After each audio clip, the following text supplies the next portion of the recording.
Oh, wow. It even announces that you're recording. Or did you hear that too or not? Or was it just me? I Okay. did. I heard that too. Yeah.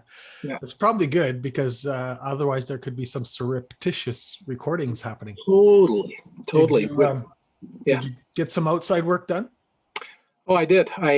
You have to work outside in the morning right now Yeah. because it just how hot it's been.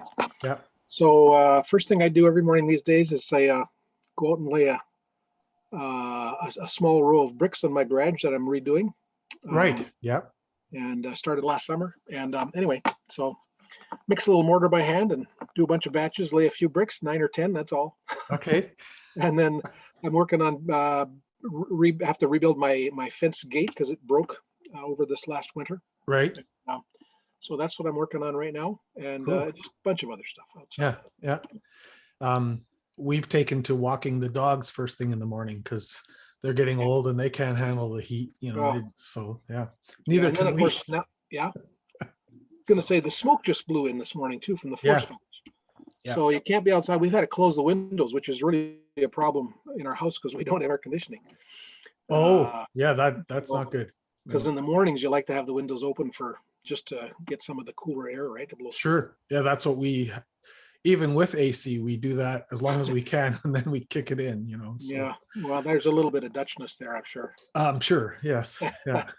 Um, but also an aversion to something that AC does to the air, Mm, at least on Amy's part. So yeah, it's just nice to smell the outdoors and hear the birds and stuff too. It's good.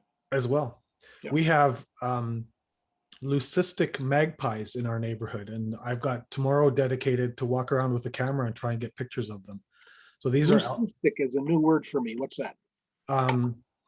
the leucis, it's related. You mean the Latin word didn't come to mind right away? No. No, it's related to the word light. So they're near albino. They're Really? light, they're white, light gray. In fact, a lot of people think they're pigeons with long tails, but Yeah. and it's a fairly rare thing. And Mhm. we had one here 2 years ago, and now we've one guy posted a picture where he had two of them in one shot, which is Wow. doubly rare. Yeah. So that's my project tomorrow, is to walk around with the camera, and I might even put a message on Facebook asking people to tell me if they see them, and then I can just follow that, so. Right. Anyway, I was reminiscing about how long we have known each other. I've known of you longer than I've known you. Mm-hmm. But Yep. when I became an STM, you became part of the team that was managing, supervising the specialized transitional minister program. And that's when we really got to know each other. Yep. And through annual conferences and coffees and things like that. So my interest in this conversation, I've told you a bit about this, but I just want to state it for the camera, so to speak, Mm-hmm. that is about, I'm experimenting with just making videos that might be useful for people, that might contain stories, information, ideas that are interesting and useful. And so when I thought about doing one with you, as you know, I did one with Doug Kamstra already about how he approaches STM work. And so I have a whole line of those kind of videos that I'm planning. But for you, I would love to talk with you specifically about your role that you had just before you retired a year ago as a congregational consultant, I think was the official title, right? So that my understanding, that is a person who's invited into congregations to help them sort something out. I'm going to say it as nicely as possible to start with. Usually it's closer to a 911 call than a, hey, can we just check this with you kind of a thing. Mm-hmm. And so given that you've been out of that for a year, I think you were in that for 17 years. Is that correct? No, gotta think a minute. I was a church visitor for 17 years straight before starting to work. Which it has similarities. Oh yeah, it really does. And then I was with Pastor Church for 11 or 12 years. Okay. So and just I try to catch us when we talk internal terminology. Mm-hmm. So a church visitor in our particular denominational context is an office bearer. That's another code word, but usually an elder or a pastors who go and visit with other churches Right. to help them assess where they're at or deal with the challenge or that kind of thing. So that's Yeah. where I see the similarity. Right. So from where you sit now, you're no longer a denominational employee because you did this as a denominational representative. Yeah. Tell me about some of the regular patterns that you saw in that work. Like, were there certain kinds of problems that cropped up again and again and again? And then also, like, and if you forget, I'll remind you of this second part of just what, in hindsight now, were the roots behind that. What were some of the causes that you kept thinking you saw behind the problem that presented itself? Go. Well, for a start, that's a huge question, and It is. it's hugely complicated because there's, you feel like when you're dealing with churches and or pastors, there's something really similar about all of them, and there's something utterly unique about every one of them. Okay. And that's that's one of the things that kept the role very interesting. Typically, we would get inquiries from churches or pastors sometimes when they were dealing with an issue or a concern or something, and early on, and where it was fairly low grade temperature, not much conflict or tension. Okay. But most often, we would not get seriously asked to visit with or to speak with a church council or a pastor until the level of discomfort, and I would say that there's a pain threshold. We don't want to ask for help, and especially outside help, because that means it's kind of out of our control. And so the level of pain that people are experiencing, a council or a congregation or a pastor, has to reach a certain level before they ask for help. And that's one of the challenges. By the time they ask for help, often there's a lot of water under the bridge, and a lot of times patterns are, you're entrenched, and we're in kind of these positions, us versus them, or me versus them, or we've got things kind of the concrete's starting to set. Yeah. In terms of the relationship. And that's a real sad thing, because so often by the time we get a chance to be part of a conversation and think about what's going on in a relationship, there's just a lot of history and baggage and misunderstanding and so on. But that's part of that is just the dynamic of how conflicts build, right? There's just a predictable pattern in terms of how conflicts develop, and yeah, the further along you are in that development, the more difficult it is to take it back and rebuild, and the more work. It's always possible, but the amount of work and energy and time that it would take is sometimes too much for groups, individuals to even think about. I'll do a quick insert there. That's partly why I realized that I'm more excited about preventative work, right? Because so that's the situation doesn't get that far. Yeah. Right. It would be ideal. We were asked, I can't tell you how often, can't you get involved with churches sooner, earlier? And we would say, yeah, we'd love to. But here's two pieces of the challenge. One is people don't ask for help easily. And so, right, that pain threshold isn't high enough, and they think, wow, they can manage it, or isn't that bad yet. That's one thing. And the second thing is a formal reality, and that is that we couldn't invite ourselves into churches on our own. Okay. We could say we're willing to come, but we couldn't insert ourselves. We couldn't say we're coming, and we'll be at your meeting, etc. Yeah. That's a challenge. That's one of the different pieces when you're a denominational, have a denominational role like we did. We couldn't insert ourselves.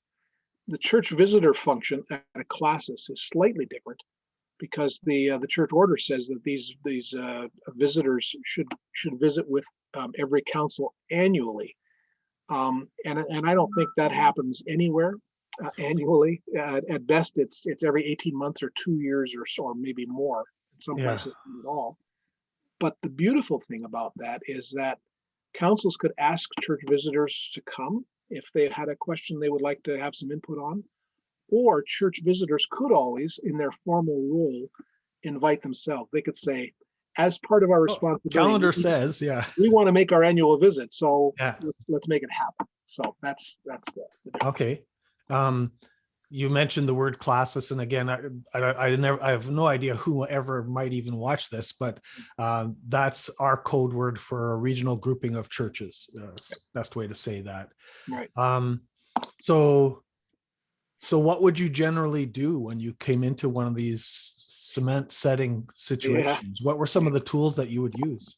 Well, let me just take one step back. Okay. You had asked earlier about what kind of things you see or what came up regularly and that sort of stuff. Yeah. And I would say that there are a good handful of typical presenting issues. And so let me just list a few of them. For example, there's an issue of some kind, either a theological issue or a moral issue, that is really dividing our group, our leadership group, and or our Okay. congregation. We're trying to work through it, but we're running stuck with it, and it's becoming a problem. Can you help us think that through? We're losing members. People are voting with their feet. We're getting smaller. We're having a hard time finding leaders and volunteers. So there's a financial piece to that. Our kids are all leaving, not coming back, so we're shrinking. There are tensions with our pastor, either the pastor's behavior or a manner of conducting ministry, preaching, especially, and Okay. or pastoral care. So, yeah, and sometimes, of course, much more straightforward. There's a case of bad behavior. Either Right. an office bearer has done something and how do we handle that? Can you help us with that? Or our pastor has been either discovered to be having an affair or having pornography or some issue like that, or is, whatever. Yeah. So anyway, these issues, they interplay and they impact with each other. They're often related. Sometimes if there's tension between the pastor and the congregation, and or tension between a pastor and a council, that often impacts membership loss, and or which Right. impacts finances, which impacts the amount of volunteers, et cetera. And it may have to do with an issue. So we would get asked to come in when there were, let's just say, a number of those issues at play or presenting themselves. You never know which was the leading cause, or Right. how much of this or that. So different mixes. The recipe has these ingredients, but every cake, if you will, was slightly unique and different, had its own baggage. How long was the minister there? Was there a gap between what the search committee presented this pastor about this church and Ah, what the council actually felt about this church? right. Did the pastor present him or herself fairly and Right. or misrepresent, and so Right. on? You get all these interesting different So, mixes. so you have to go back into some of that. You have to Mhm. listen for some of that, because one of my STM contracts, maybe two of them, were almost exactly that. So one of the things I say, if people ask me what creates most of the work for an STM, Yeah. is a search process done poorly. Oh, that's often where it starts. Right. So And that's actually a starting point. When you start to hear the whole story, that then you could trace it right back to that. yeah. Um, yeah. When I think about the work I did as a denominational person, because you'd get called into these fairly high stress situations usually, Yeah. lots of anxiety about where things are going and so on. Pastors are highly stressed about their future, uh, Right. and a council that's not being supportive of them, congregation that has a group that doesn't appreciate them, and so on. So they're highly stressed about any number of things. Could simply be their position, their it's work and income, but it's also they're representing their work as a pastor, and they're having a sense of that role and what it required and how it's being responded to. Um, there's also high stress because often church councils will have leaders, especially church council chairs, who feel a tension of saying, if we're having troubles, this church is not going to go down the tubes on my watch. And they feel a Oh, heavy personal responsibility because there's a long history in this church. And so that role, they suddenly put a huge weight on them. Okay. And other times, I would say a thing we ran into often was council members, leaders who said, well, here's how things work in my business operation, my Right. family farm or my independent business or my firm, my corporation. I think this is how things ought to run in the church. And Yep. so you get that tension going on. Yep. Um, okay. Councils also felt stressed because if they were called to do so, if they were concerned, for example, about the function of a pastor, there was always a segment of council folks who felt very uneasy about doing any evaluative kind of work Ah, on their pastor because their pastor was a called man or woman of God.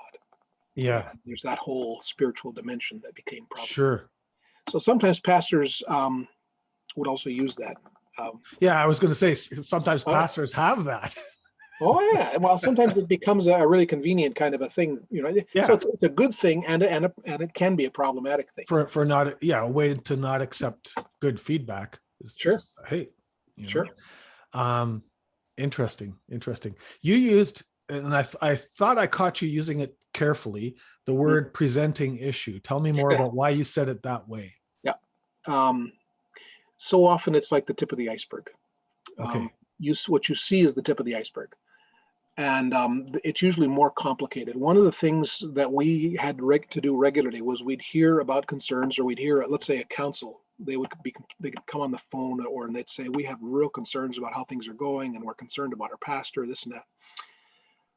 Well, typically there's more to the story than just, you're hearing that side. That's only one piece of the narrative. One of the questions we'd need to do is to say, well, okay, that's one version of the story here. I wonder what the pastor's version of the story is, and so we would need to make sure we hear that. So that's one piece. The listening piece. You get. It's like anything else. When I think, for example, when pastors hear from married couples, let's say, about concerns about their relationship, sometimes it's very interesting. You will hear the story from one party, and then you'll hear the story from another party, and you think, wow, is this the same relationship? Yeah.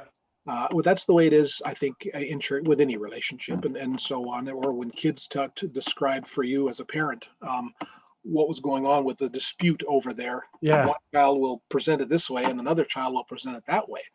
Right. So narrative perspective is a hugely interesting thing. Yes. But also the presenting issue. Sometimes the presenting issue is this, and you say, actually, it's more complicated. So we would listen for the stories and then try to hear and tease out the story of what was going on, the history of the relationship, and so on. And that's okay. There's actually there's some other dynamics here. For example,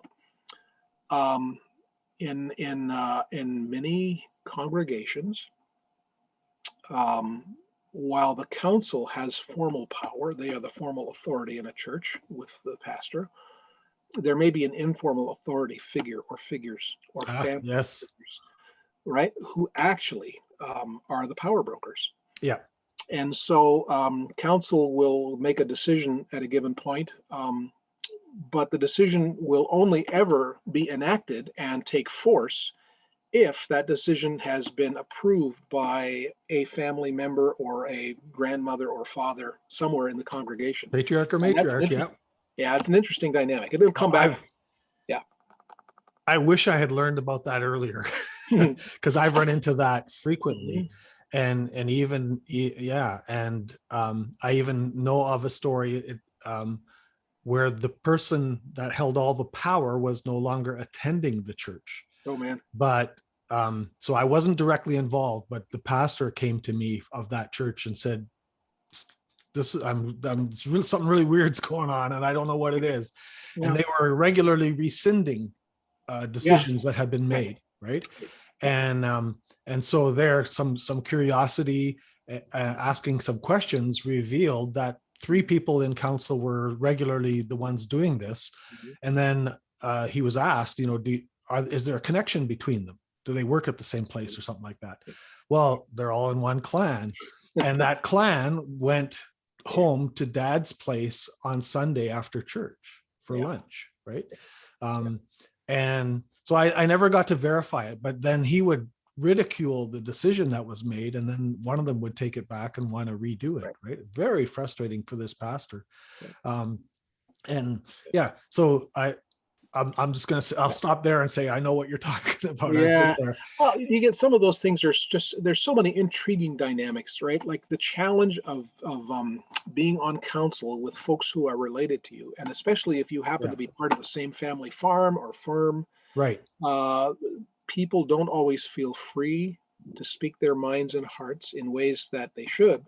I've seen that too. And have integrity, because there's impact in terms of their employment, their inheritance, and so on. And those things may seem far-fetched, but they're actually very true. Yeah. And that's difficult. I've seen one as well where a family situation like that, I think 2 sons and a son-in-law were in the line of succession for taking over the farm, and dad didn't know how to operate the equipment anymore. And so it was starting to feel very useless related to the farm. And they were doing things. They had tractors that they didn't have to look at where they were going anymore. Right. And then kind of doubled down on trying to have influence in the church, just because there was this vacuum of feeling important. Right. So yeah, that's another good point, good dynamic to point out as a dangerous one. Yeah. Anyway, so I was going to tell you that there's all these different ingredients, right, that are kind of there, but they all amount to, we're stressed and we feel overwhelmed, and we're stuck in this, and we need an outside person to just help us see what we're seeing and maybe see what we're missing. So one of the really good benefits of having an outside person, or being that outside person, is you get a chance to listen to the stories. You're not attached. Right. You don't have that weight. There's not as much at stake in that way for you personally. So you have the freedom and responsibility at that point to name things that you see. Okay. That are not that maybe folks would find a little awkward to say.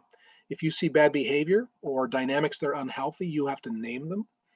One of the challenges, one of the realities I would often, in my work with churches, I would visit with a council, and I would start by saying to the pastor and to the council that I would be an equal opportunity offender. Yeah, I like that phrase. Yeah. And in other words, my job was to say, here's what I'm seeing. And this is a challenge in terms of how the council dynamics are happening. And here's a challenge in terms of, pastor, your dynamics, what's going on. And there might be some, challenges in terms of the interactions. And it's one of the challenges, right? When you're dealing with stress situations and conflict situations, the hope of participants so often is that you will side with them. You will see things their way. Yes. And so a pastor would want us to come and be supportive of the pastor and say, see what I'm dealing with here with this council in this church, and all the reasons why. And a council would say, you see this pastor, what we're having to deal with, and so you're caught in the middle in that sense. And I intentionally tried hard to stay in the middle, right. Which means that you might make everybody unhappy with you, and so that happens sometimes. I know some pastors have often felt that in my role in our office, we were way too supportive of councils, and not nearly supportive of pastors. And councils often have identified the fact that they think our office is all about the preachers union. Oh, okay. And how we're always being way too kind and supportive and so on. Yeah. So that's there's a level of unhappiness that we felt from all sides. Occasionally, pastors would feel encouraged or helped, or they would be appreciative, and councils as well. Okay. But it's just, that was one of the dynamics that was interesting in the role. Yeah. And I could see, like, as a conspiracy theory, it has a lot of logic to it, right? You're paid by the denomination. The denomination wants to keep a congregation intact. And therefore a pastor becomes disposable, right? And so I've run into a few pastors in my day, because I have been through a hard separation with a congregation, and it's really weird. Like we seem to find each other at classes meetings. We have this similar story to tell in some ways. Mhm, In fact, at one point in 2012, when I was researching these hard partings, mhm. um, I was going to try and organize a conference on the question of, we in our code it's Article 17, Yeah. which always makes me think of the TV show MASH and Klinger for some reason. He must have had an article that he was trying to get out of the army on or something. It was an um, article of clothing in Klinger's case. oh yeah, okay, yeah, They just yeah, teased. but Yeah. which pointed to a technical article or something Yeah. of mentally unfit or something like that. So but I started talking to a few of them, and kind of gathered an email network, and hey, what do you think of this idea? Yeah. And I called it off because I realized that we would need 2 weeks of psychologists on standby, and therapists with the group that met, Mhm. before we could even start talking about improving the process, for instance, for Yeah. because even for myself, having done a fair bit of work on mine, there Mhm. are still these feelings that surface every now and then of and yeah, so I've run into a few of those. I haven't heard the council side of it, but that's the nature of the kind of Yeah. connections that I make. Oh, And exactly. yeah, it becomes, but I also know, again, out of my own story and of walking with some people, that Mhm. the woundedness a pastor feels and the aloneness they feel in a time like that, when there's Yeah. some kind of crisis like that, um, where they are, maybe let's call it like that, there's more in the direction of misunderstanding than misbehavior, Oh, yeah. then yeah, the desperation you feel for somebody to please understand and please tell me this is not right, and that kind of thing. um and then if they would expect that from someone like you or Oh, myself yeah. coming in, that yeah, that they're not going to get that. No, you're right. And so a couple things. One is I think you're right. Like, and you would name that really well. That there's a level of loneliness and hurt and just woundedness that comes with this, because it's a very public thing, right? The Yeah, role of being a pastor in a parish is a very public role, yeah, and there's a lot attached to that. And so I think we haven't always recognized how wounded some of these folks were. right, And when I look back, that's one thing I think, oh man, I wish we would have just followed up with yeah, and been in touch and said, hey, how you doing? Have you got the supports and so on and so on. That would be yeah, really great. yeah, But here, one of the challenges is that when you're in the middle of a difficult, let's say, a conflictual situation with a church, or whether when the leadership, let's say, is squeezing you out, and that's how you feel underappreciated, misunderstood, misrepresented, all kinds of things. And they're not going to lose their jobs. They're not going to lose their place. exactly, Right. And so there's a lot of pieces to this. One is, I think uh, there's a piece to being a parish minister, um, that I think some of what that involved and the cost involved in being a parish minister, I'm not sure that anybody can ever made that clear to me or to us when we got into this okay, from the start. And I'm not sure we would have been able to hear them even if they had told us. right, right, It's like getting involved in a relationship. You don't know what you're actually getting into. You yeah, make vows and so on. So there's some pieces of being a pastor. I think, for example, that one of the things I've learned over the 40 years is that I don't belong to a local church ever in the same way that regular folks do. As a yes, pastor, you belong, but you never belong in the same way. there's a built-in transience. Oh, total. There's some transience, and there's some of that reality. Family systems talks about, right, the identified patient, and right, the pastor often is the identified patient when there's Yeah, this disturbance or unsettledness, yeah, stress. yeah, It's like firing the coach in a sports team. Uh, yes, got to be the problem, and so that's an occupational hazard in a way. It's not always fair. no, Uh, I will say it's not always fair, but there is a truth to it, and it's easier to move one person than it is to move yeah. 50 families. Well, that's That's something I had to come to terms with. Maybe I yeah, still haven't, but But what I've seen often enough now is that when a leadership team, along with the congregation or because of unrest in the congregation, decides that this minister is leaving, right?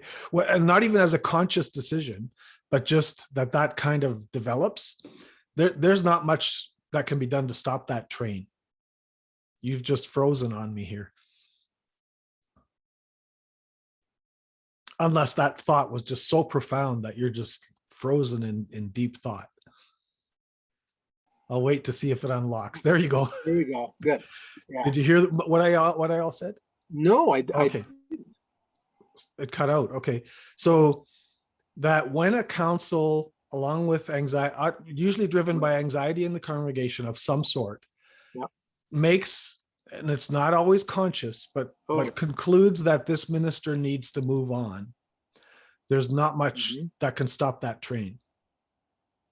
And no, I had to come to terms with that, even in situations I walked alongside of, is like, there's a time when the writing is on the wall, this is done, and the mess is just going to be, and so then it becomes, I don't think a fair analogy is the pastor falling on his sword, nor crucifying himself, but it's in that direction where the pastor we need to have been trained to recognize that for the good of things, we need to move on.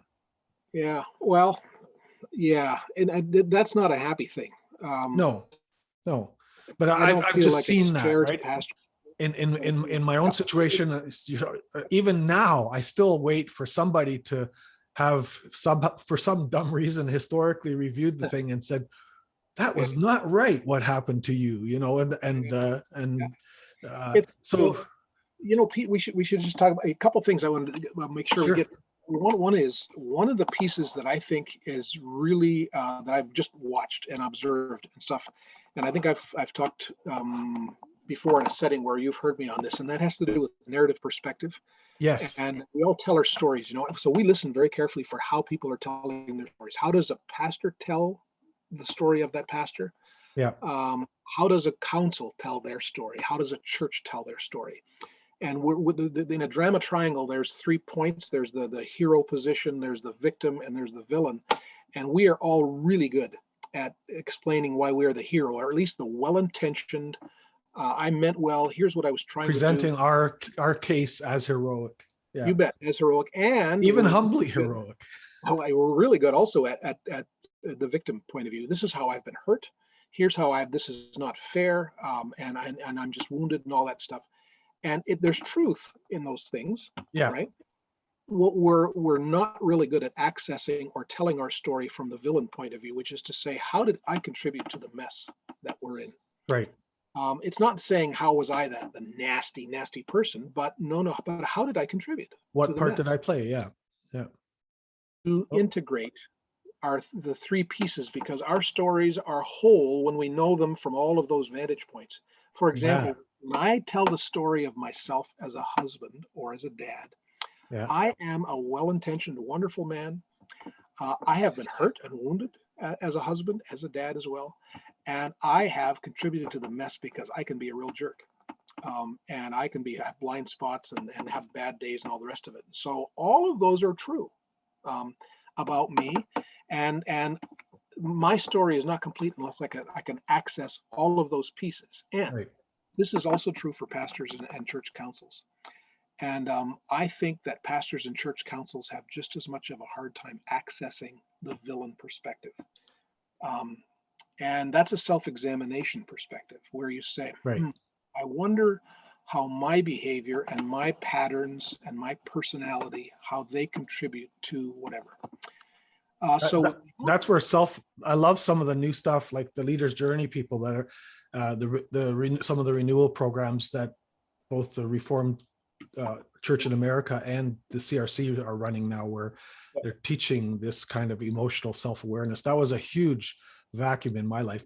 I'm going to do a quick story of my own in that regard about the dad thing, because you prompted that memory for me. It was a challenging experience when it happened, but I delight in telling the story now. But I was a track and field star in high school, My dad was a pastor. This was in Hamilton, Ontario, and his office window, it's a bit of an exaggeration, but basically overlooked the track and field, right? And I don't think he ever knew that I had set new records in the 100 and high jump, all that kind of stuff. And at some point in my life, that became a pain, a hurt for me. I didn't realize it at the time, but somehow, and I don't know exactly how that happened. So fast forward a bunch of years, and I had a pattern going with my kids where I'd make supper, and then they would initiate a pot of coffee and then sitting in the living room and just shooting the breeze together, right? So they're older teenagers, young adult kind of category. And that topic came up because a couple of them were involved in sports or whatever. And I had made it a point, this is the hero, right? Mm-hmm. To show up at as many field days as I could for my kids, right? So I wanted some strokes around that. So I said, yeah, do you guys remember that I showed up at just about every field day that you had? And my oldest said, and you were a pain in the ass. No kidding. Right? So there's how they experienced it as villainous, right? But my intent was heroic and countering a problem out of a wound in my own life. So, and then one of my daughters said, yeah, and then you first of all, you'd be the only male there, usually in rural communities, except for the one male teacher, and so that stood out. And then you'd be yelling and screaming when I'm trying to run, and I'm thinking I'm encouraging, and I'm but deep down there was this need for them to notice that I was there, right? And it became intrusive. So it's probably, if I sat and analyzed it, it's exactly a story like that, where my heroic intent was experienced. So it became a tremendously healing conversation. I apologized. I did tell them the story of what motivated me to do that, right? But I was shocked. I was like, in the moment, I was just shocked. But if you're in a context of a group of people talking like that, with that kind of vulnerability, you can make tremendous progress. But again, councils and their pastors are not used to having any conversations anywhere like that, right? Which you did this all, the wheels get turning here. And then like one of the challenges when you come to a church and you're trying to listen for what's going on and why is this particular presenting issue, why is this presenting as an issue? Yeah.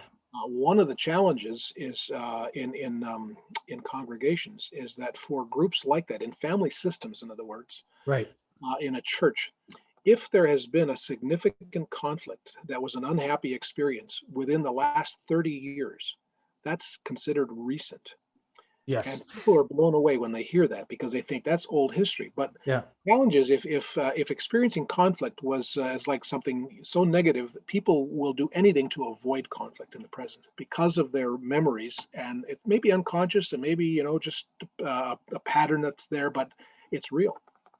And woe to the pastor who tries to surface that conflict and actually deal with it. Or try to have a difficult conversation because around it.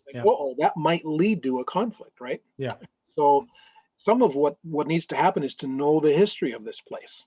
Right. And you might need to know the history of this particular pastor because perhaps this congregation is willing to have a conversation. Maybe the pastor doesn't want to have the conversation because he or she's had something way back, right? Right. You get all these interesting mixtures.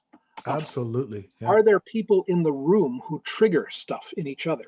Yes. Right. You will know, right, that a council in a given church, because especially if there's a rotating membership, each year has a little different configuration. Oh yeah. And so the same people will function very differently depending on who the others in the room. The other mixes, yes. Yeah. That's another interesting piece. That comes up. I call that reading the room, right? And I've learned that I'm pretty, if I'm not on a passionate topic where I ignore everything else, if I'm actually paying attention to the room, I'm very well attuned to body language, to the point where sometimes I'll even have a physical sensation in my body and I don't know where it's coming from until I look around the room, right?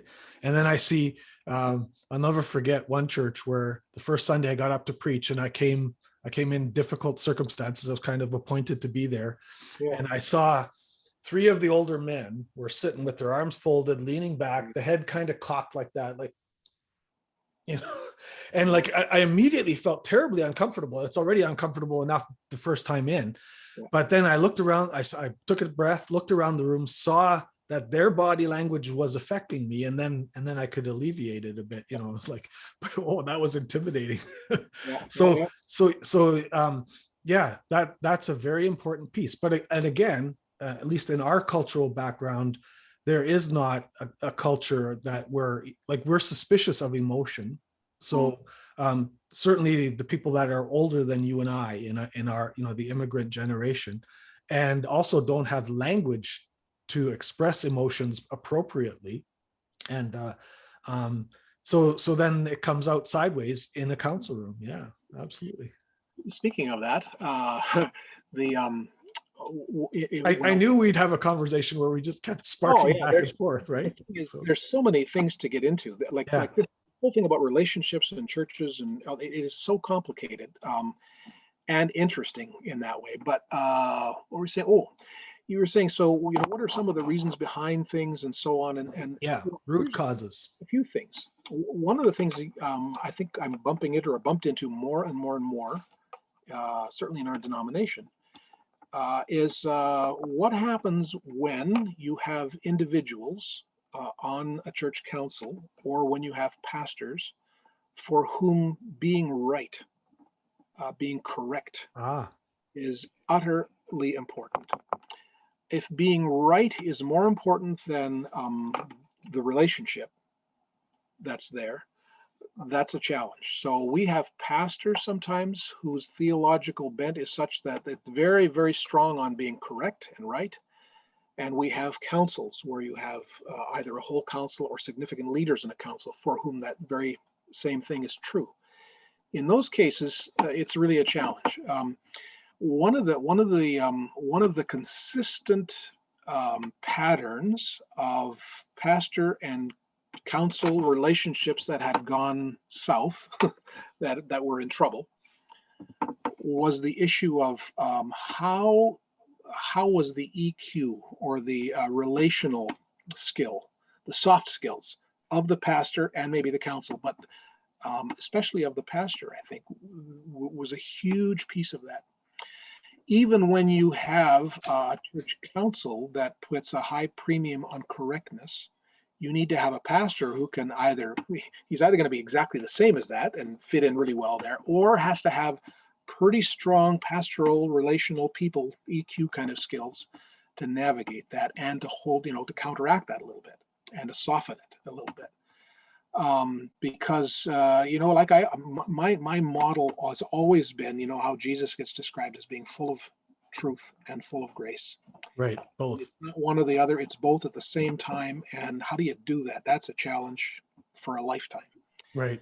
So councils need to wrestle with that. Pastors need to wrestle with that. So here's a challenge that so often when especially polarization is all about being just about truth or just about grace, and especially if it's about being correct, that it's just this way or just that way, it's trouble.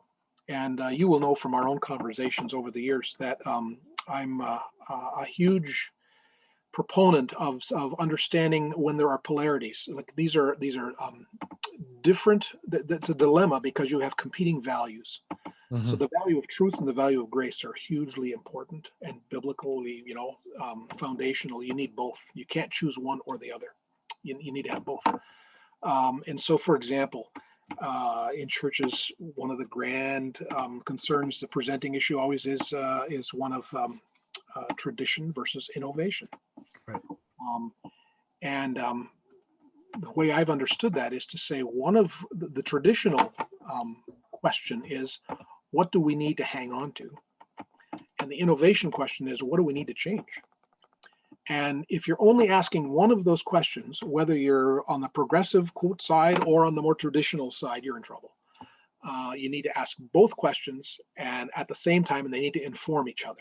And ideally, innovation is rooted in tradition. Anyway, So there's that kind of stuff. There's, the polarity. How do you maintain the balance? Holding things in healthy tension. See, that's the nature of good relationships and pastor church stuff. It's like, Right. how do we take care of our own internal flock as a church and pastor? How do we deal with the neighborhood and Right. the call to outreach? That's another one. Yeah. And again, it's not one or the other. You No. have to do both. And we often have flipping from one to the other. Yeah. And if you're caught in a rightness perspective, Yep. Let me just be honest here. I was still in that when you first presented that one time at a conference, the polarity management, or was it the time when the actual author of it presented at a conference, right? And I think I was introduced to it by you, and I was baffled. And over time, I'm still not quite comfortable with it, actually. Yep. And that reveals to me that I'm probably stuck in something needing to be right, or at least one of the poles needing to be much righter than the other, especially the innovation, because I'm a creative, right? The innovation. But I'll never forget, I'm pretty sure you were looking right at me, because the first example you gave was diplomacy versus candor. Yep. And I'm sure you were staring right at me, like, I'm sure I will. because I don't skew to one or the other, of course, right? So that's a huge one to learn. But then how and that process is a good way to start getting people who are stuck in being right to re-examine that. It's a very good process for that. What are some other things that you've used to try and loosen that up a bit? Because I think it's a huge thing. The polarity thing is huge. And the thing is, not every situation where you've got two different opinions about something means that you're dealing with a polarity. You might have polarization, but polarities are two competing values that that are interdependent. That they need each other and they are indestructible. You will never ever escape the polarity of truth and grace. Yeah. Candor diplomacy is just a refined version of the same. Yeah. Right? Because I like his example of inhaling and exhaling. It's just a very simple physical example, right? Work and rest. Work and rest, yeah. And So what? Yeah, carry on.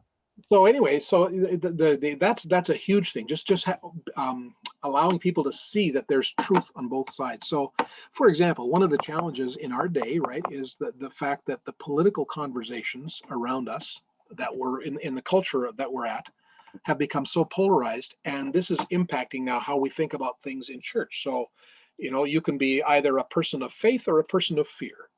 That's how it's often how it's set up. Yeah. Right. Or you can be you're a person who's full of grace, or a person who's full of truth. And these polarizations are set up so that political stuff gets tied into it. And you can't have a political conversation at church because there's so much at stake. And the thing is that theological conversations and political conversations and economic conversations, they're all getting lined up this side or way on that side. And the challenge is, so much of what we're dealing with is there's truth here and there's some truth here. There's something that's weighty on both sides, and we need to figure out how to have those things speak to each other and listen to each other. And that's a huge worldview challenge, though, right? So I'm going to come back at you from a perspective of a person in needing to be right in the scholastic Western worldview kind of a thing, because that's a huge influence, I think, on our tradition. It is. But that sounds very postmodern, Cecil. How can everybody have some truth? Isn't there one truth? Yeah, there is truth. The thing is, even heresy has a kernel of truth. Ooh. That's one of the reasons why heresy so often takes root and people can latch onto, because there's a kernel, there's an element of truth in there. Yeah. But it's typically just a one-sided. It's a limited. It's not the complete truth, right? And so, is there still? Sure, there's truth, but the truth is a big thing. And if we think that we can define truth just like this narrow sliver here and this narrow sliver here, we perhaps need to swallow some humble pie. I think one of the challenges here is imagining that we understand things so well that we can identify exactly what's true here. I know postmodern, of course, would say there's no such thing as truth. It's like whatever feels true to you. And I'd say, no, that's not what I'm saying at all. What I'm saying is we have to respect the fact that truth is complicated, it's complex. It often, like for example, um, if you look at scripture and the Proverbs, you will find that there are often opposite proverbs. Right. So right, Proverbs 26, I think, has those that pair right beside each other. Answer a fool Oh yeah. according to his folly, uh, or blah blah blah. The next verse says, "Do not answer a fool according, or else," you know. Yeah. And the challenge is which one is fitting. Right. That's what that chapter is So about. that sets up a tension that wisdom has to decide. Yeah. That's right. So I'm hearing you set up humility as on one side over against rightness or the need to be right. I wouldn't say. How are they related? I would say humility informs. I think it's a leaven. Okay. It's and what it is, I think, is that maybe it takes a little bit out of the air, out of that correctness, and says just temper that a little bit, because there may be something here that you're missing, or there may be more to this story, and so we need to just. So one of the really important pieces that that I would say has been at the heart of the work that we did in our denominational office, and that I think church visiting, people that come from a group, right, to step in, is the listening piece. Right. Listening is, and what that means is not you're not okaying everything that you hear, but you need to listen with an openness to being impacted, so that what you've thought always needs to say, okay, I'm open to hearing other questions. I'm open to hearing other perspectives, and because there may be something there that I need to that will enrich my understanding, that will make this that will thicken the narrative in a way that's just more it's more fully reflective of what the story More honest. is. Yeah. Yeah. Yeah. Yeah. Listening is an act of hospitality, Okay. because listening means I park my job at this point is to use my heart, my ears, my eyes, my mind to say, let me make sure I understand you.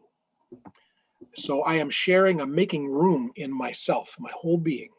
And that's a hospitable act, because I want you to flourish. I want you to be able to feel heard, Yeah. and maybe what you say and so on will impact me, either my thinking or my feeling or the whole thing. Yeah. But there's a humility there that says, I perhaps I may imagine that I know what you think, or I know what you believe, or I know what your position is, so I don't have to listen. I already know that. Right. I'm saying, Right. no, let me just sit back and just hear again. Tell me again. Tell me what you're feeling, thinking, and that will just enrich me. And Yeah. it will. There's a humility about being curious. Yeah. Because it means But I don't again, know. if you want to be right, then curiosity doesn't have a place. Right.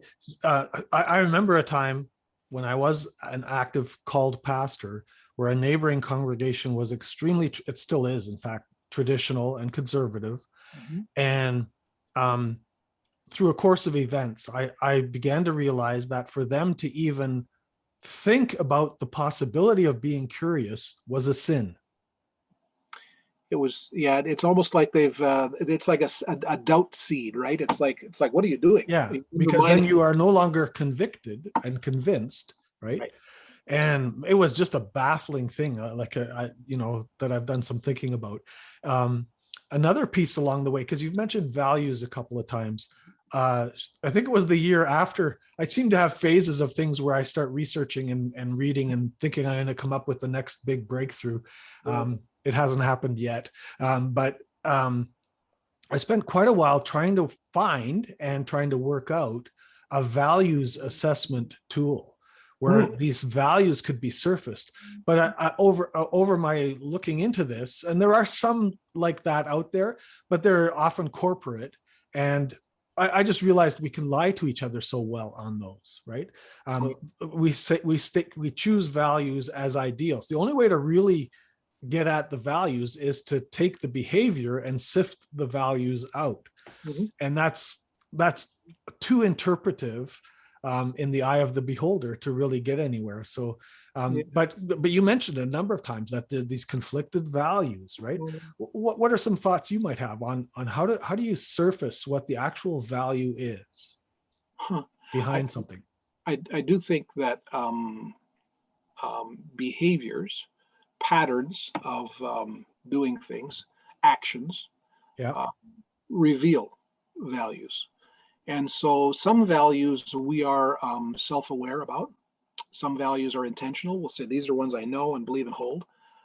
But in fact, my actions may reveal values that I actually have, but Don't see.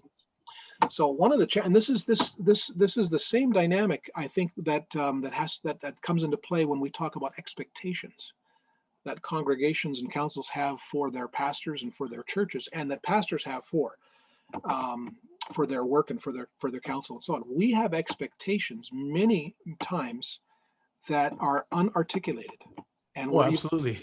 right, and Yeah. they're there. Yeah. So there's no surefire way of saying here's the values, but I think this is why when you're a third person that comes into a group like a council pastor and there's tensions and whatever, one of the things that the outside party can do is observe and say, here's what I see, and here's what and you can identify some things, and then there may be an aha moment where a group or a person says, I see that, or they will deny it and say, no way. Well, that you just may be getting a little longer of exploration and so on, but that's a whole interesting piece of the story. A lot of it is uncovered in conversation, observation, and if you can identify things in the moment. One of the things we did sometimes, let's say you're in a council room and you've got a pastor and a group of 15, 20 people there, and you bump into this odd thing where suddenly there's silence, or suddenly somebody says something or tries to deflect. And what you do at that moment, and I think you've done this too, Pete, is where you say, what just happened? Yeah. What just happened here? Let's talk about it. Yeah. That's one way to just try to take a time out and have them self-reflect. I learned that at the Addiction Treatment Center when I would help facilitate group therapy, and that's what they did regularly, because addicts that are beginning their recovery process are Olympic level skilled at that kind of thing, and if it gets uncomfortable, they and the room they called it gauging the temperature in the room, the anxiety level. And anyway, so that's where I learned that, and then I started bringing that into meetings in churches, and it's really, really interesting. It really is. I know, because right when and people will suddenly have a chance to self-reflect in that group. And that, I wanted to get to that, back to that. You talked about, like, sometimes they'll say, yeah, I guess, like those. I can't understate how delightful there might not be trumpets blaring when it happens, but how delightful those even small breakthroughs can be, right? When people start getting it. I had one church I served in a contract in, and I had 3 guys that I became friendly with. They were on council in the time that I was there, and they were just people that started getting it, right? And that's just so thrilling. So yeah. I think this is a good spot to wrap it up. I told you I was aiming for about an hour, and it went exactly as I was pretty confident we wouldn't be sitting here just counting our teeth, So, no, and there's because our conversations are always like this. I'm going to try and bring you back to a story, because I haven't even mentioned your name yet. So I'll make sure that's clear in the notes who I'm talking to. But you know that Amy and I got married a few years ago, and you've actually known Amy longer than me, right? And she was a deacon with you when you were the pastor at the church that she is part of. And she tells a story I find delightful. Really? Of something she said in a council meeting, and it was a discussion about the income level being down or whatever. Yeah.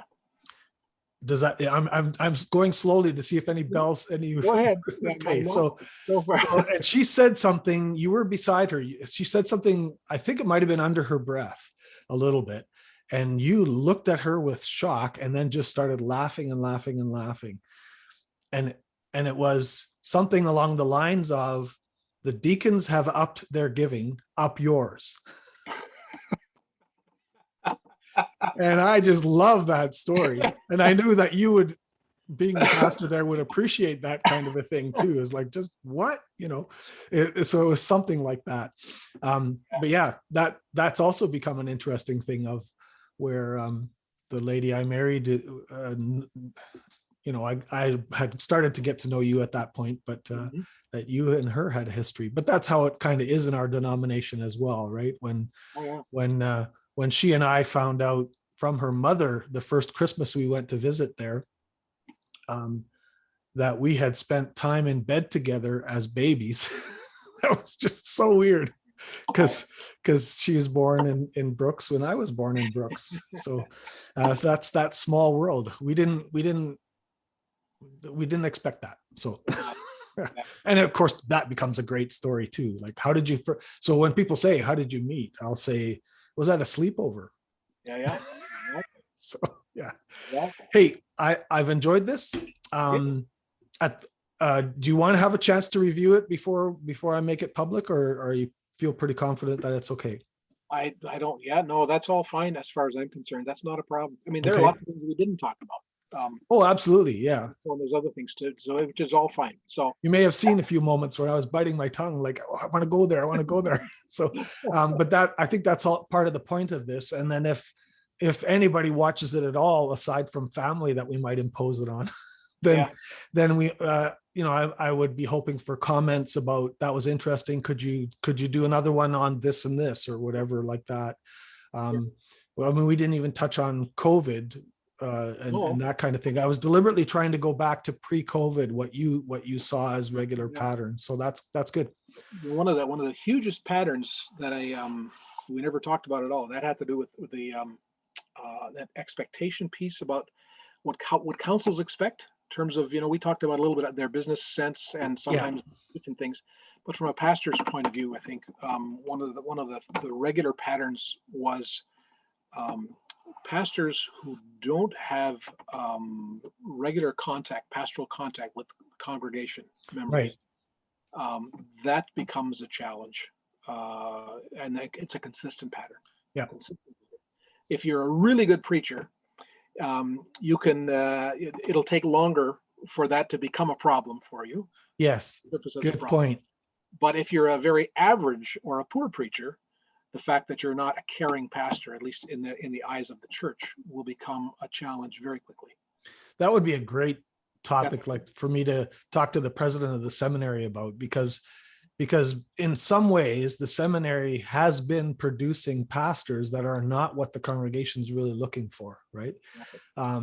Now I can say it a bit disdainfully, where pastors are looking for more of a chaplain. Again, I'll refer back to MASH in that sense of chaplaincy. Apologies to any chaplains out there that I just used that word in a negative way, but a hand-holding figurehead who's just going to tell them it's going to be okay, and is going to bury them and marry them and all those things. Right. And so, but we produce these cerebral, and I tend to in that direction as well, and non-relational, because we just love our books, right? And that has been generating a lot of trouble. And to the degree where I would even be so bold to say that, to the degree that you excelled at seminary, that is also the degree to which you might have run into trouble later with that issue that you just named. See, and I would say that would be thinking about this as an either or. Don't do it. That's what I was doing. Okay. Yep. Because you're thinking about this as either you're the intellectual type. Okay. You're going to be the pastoral type. You can be both. I see that. A caricature, I think, of the chaplain as this hand holding, etc. Sure. You want to be careful with that, and I think that this is a case where you need to have the pastoral skills in terms of being relationally sharp, right? Right. And intellectually sharp. I think being a pastor in a congregation is a hugely challenging job, and I think it's getting more challenging all the time. Yeah. But we need to be able to manage both things, and you Yeah. can't do just one or the other.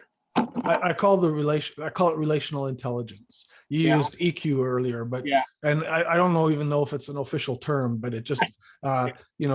relational wisdom would also be a word, a category for it. Yeah, and you do need to have both. Because you got to be able to hold hands and sometimes confront, right? I mean, that's part Yeah. of being a pastor, right? Is doing all of that. That's So the truth and grace again. Yeah. Yeah. Cecil, thank you very much for doing this, taking this risk, it's good fun. and we'll see if any Yeah. requests come of it, and then we can always do it again because we don't mind talking to each other. That's true. All right. Have a good day. Later, Pete.